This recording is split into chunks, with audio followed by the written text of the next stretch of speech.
Welcome back, gamers. Today on Game Reviews, we're going to take a step back to learn about the game of life. This is a Milton Bradley game designed for 2 to 6 players from ages 9 to adult. I can't play this game anymore. I'm an adult. Can't play this game. I have to go. First, how to play. Lots of rules. To start, you pick a car and a sex, male or female, and decide which route you want to take.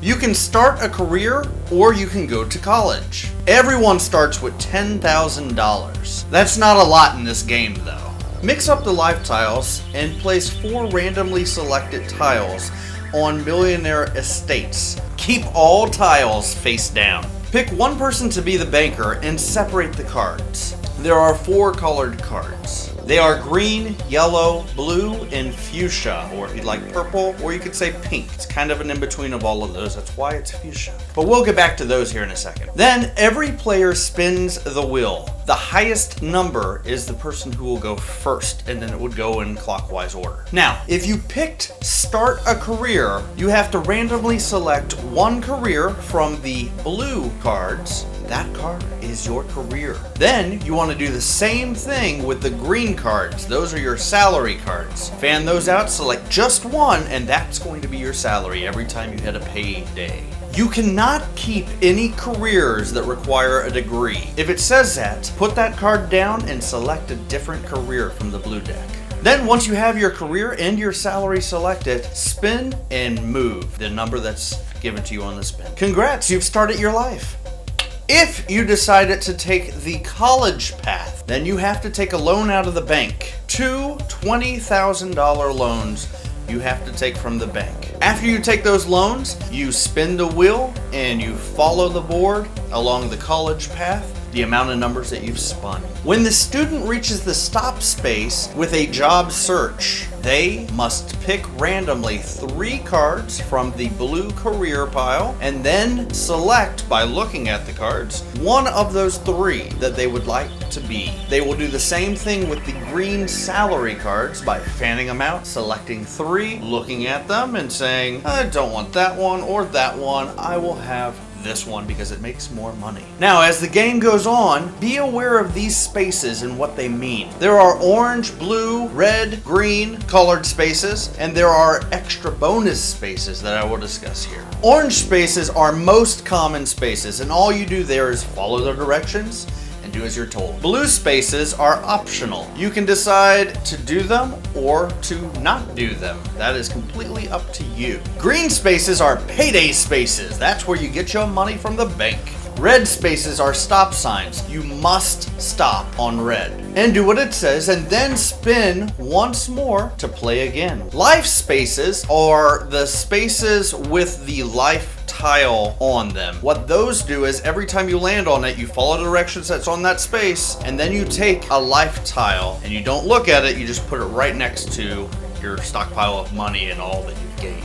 Keep the life side up. Don't peek. If the draw pile is empty, you can pick any other opponent that's got a life tile and take one of his life tiles to add to your own. Some spaces have symbols that match a career choice, like police officer or sports instructor. If you land on one that has a symbol of someone else's career in the game, you pay that person the money. If you land on a symbol that you are, then you pay no one any money because that's you. And if you land on a symbol that no one has, then you pay the bank. This also applies to the accountant. When you land on taxes, you pay the accountant. If you are the police officer, if you catch anyone spinning a 10, then you have to tell them that they were speeding and they have to give you $5,000. Get 'em, copper. There are 2 spaces on the board that will change your career and your salary. And they are if you got fired from your job or you had a midlife crisis. In both of these instances, you can't have your same career or your same salary, but you have to choose a different one randomly, just one choice, and go from there. Remember, if you didn't go to college at the beginning of the game, you still cannot get one of the careers that requires a degree. If you land on night school, you can pay some money to change your job and to change your salary. If you do that, you randomly select 2 cards from the salary and 2 cards from the career and make your selection from those. Plus, you can add in the one that you already are. So say you're a teacher and you get 2 other ones. You can pick between the 3 of those cards what career you want to be. Maybe you'll just stay a teacher. All right, so back to the cards. The pink one or the fuchsia one or the purple one, whichever color you're calling it, that colored card are your stock cards. At any time during the game, you can spend $50,000 and purchase 1 stock card.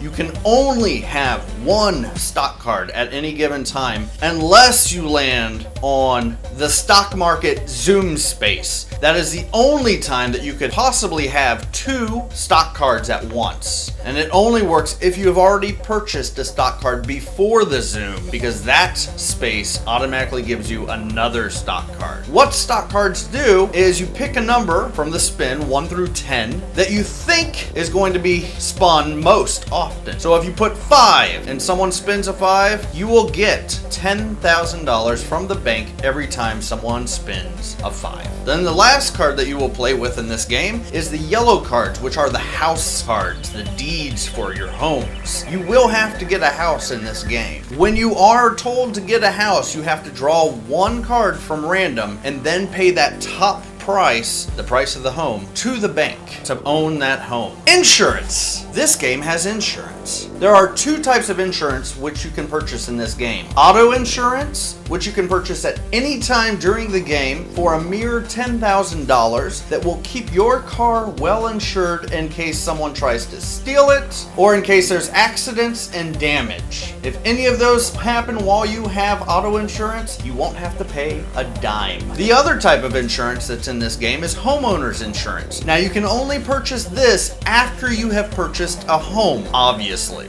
To purchase the homeowner's insurance, the price will be determined based on the home that you have. So it could be cheap homeowner's insurance or it could be expensive. It just depends on the card you have. What this will protect is on any other spaces on the board that have to do with destruction to your home. So if there are floods or tornadoes or theft in your home, you will be protected. You won't have to pay. Then we have bank loans, which for most people are just going to be received when you're going to college. You'll get the 2 bank loans at $20,000 a piece. Now these loans come directly from the bank and they work like real loans. They add interest. You have to pay them off by the time you retire at the end of the game. In order to pay them off, you have to pay $20,000 for each of them, plus interest. Interest on each loan that you take is $5,000. So if you go to college at the beginning of the game, they'll give you $40,000 to do it, but you'll have to pay $50,000 to get rid of it. Now, speaking of retiring, when you reach the retire space, stop. Don't go any further. You have 2 options to choose once you reach that space. But before you make those 2 options, you have to pay back any loans that you have outstanding. You get rid of your career, your salary, and you get rid of your home because you're going to a retirement home. You don't need those things. But keep your stock card because other players that are still playing, if they land on your number, you still will receive $10,000 every time. Then you make the choice. The 2 options are to go to Millionaire Estates or to go to Countryside Acres. If you think that you have won the game, if you've got the most money possible, then you want to move your car to Millionaire Estates. If you don't think that you've won, if you don't think you've got a lot of money, then you can move your car to Countryside Acres. The difference is once you're there, because you're retired, are that if there are no life tiles to choose from in the draw pile, if someone lands on the life tile and you're in Millionaire Estates, they can steal your life tile. If you're in Countryside Acre, they can't. They can't touch them. And if you go to Countryside Acre, you get 1 additional life tile when you retire. Then, once you've retired, you wait for all the other players to retire as well. After everyone has retired, every player who is at Millionaire Estate counts up their money. Whoever has the most money, not life tiles, don't count those yet. Don't even look at them. they get to collect the 4 life tiles that was placed at Millionaire Estates at the beginning of the game. Then everyone who's playing at Countryside Acres, at Millionaire Estates, everyone counts up all their money and they turn over their life tiles and they count that money as well into their profit. And after all that money has been counted, whoever has the highest amount between the tiles and their money wins the game of life. Okay, great. Pros and cons. Pros, your path is not predetermined. Even at the very beginning, you get to choose which path you take, which would make the most sense in your game of life. The gameplay, for the most part, is very simple and easy to understand. Most of the time, you just spin and move. Plus, the icons that let the other players gain money based on your move is pretty cool. The life tiles can make or break your game. If you think you're losing all the way through the game, but you've been gaining life tiles, just wait. You might pull it out at the end and win the entire game, just based on what life tiles you have. Remember, they've got some high ones that go up as high as $250,000. That's a lot, and that's a great way to win. Plus, who doesn't want to be president? It's on the life tile. And in this game, you learn about loans and insurance. Or at least you learn why you need it. Pretty neat considering most public schools nowadays don't teach either of those things. And it might benefit you in the future. Cons. There is not enough chances to change the salaries once the game gets going. So if anyone's lucky enough to get the salary of $100,000 every payday,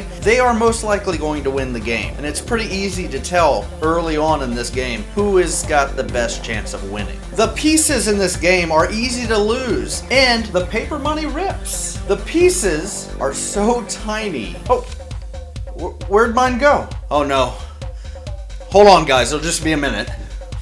There's more luck over strategy in this game. The winning and the losing is based purely on luck. Did you get a good salary? Luck. Were you able to hit all the spots on the board game to get life tiles? Luck. Did you lose all your money because you landed on everything that had to spend money to someone else? Luck. This game is entirely luck based. And I need some strategy. And the art on the buildings is a little lacking. Now, I may be being a little picky here, but when you look at the art on the board itself, it's vibrant, it's beautiful, there's colors and pictures, but then you've got the buildings that you add it to the game to play the game, and every single building is white. There's details on the building, but it's white. So boring. Do you guys need some paint? I can let you borrow my paint case. Paint those homes. But those are just the pros and cons. What did this game end up being ranked as? Ah, yes. Comfy Cruise. Just where I thought it would be. The game of life is definitely a comfy cruise. It's good family fun and a fine board game. Hope you enjoy this classic too. Thanks for watching. Hey guys, make sure to like, subscribe, share, and comment below. This was the last game review of this year. Please feel free to leave comments below about what game review I did that you really enjoyed this year and what game review you would like me to do next year. Keep me posted. Bye.